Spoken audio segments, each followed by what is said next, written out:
లోకంలో నటన చూసి మోసపోమాకండి. అతంతరగొట్టు అపవాది సాతాను కూడా మోసం మాటలు మీరు నమ్మమాకండి. వాడు మోసగాడు. ఆప్యాయతను పంచిపెట్టి కడుపులో దాచుకుని తల్లిదండ్రులకు నిన్ను దూరం చేస్తాడు. ఆత్మీయ తల్లిదండ్రులకు నిన్ను దూరం చేస్తాడు. దేవుడికి నిన్ను దూరం చేస్తాడు. దేవుని సన్నిధికి నిన్ను దూరం చేస్తాడు.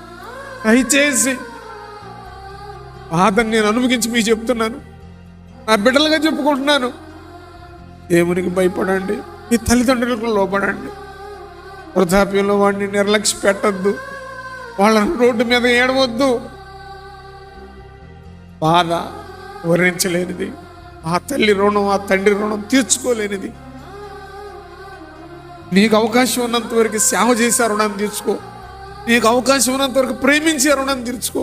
నీకు అవకాశం ఉన్నంత వరకు నా తల్లిదండ్రులని సమాజానికి పరిచయం చేసి రుణం తెచ్చుకో. కానీ వాళ్ళకి లోబడకుండా వాళ్ళకు దూరంగా వెళ్ళిపోవాలి. నువ్వు వెళ్ళిపోవని వాళ్ళని శపించొద్దు, వాళ్ళని కొట్టొద్దు, వాళ్ళని తిట్టొద్దు, వాళ్ళని అసహించుకోవద్దు. వాళ్ళకు దూరంగా బ్రతకాలని ఆశపడద్దు.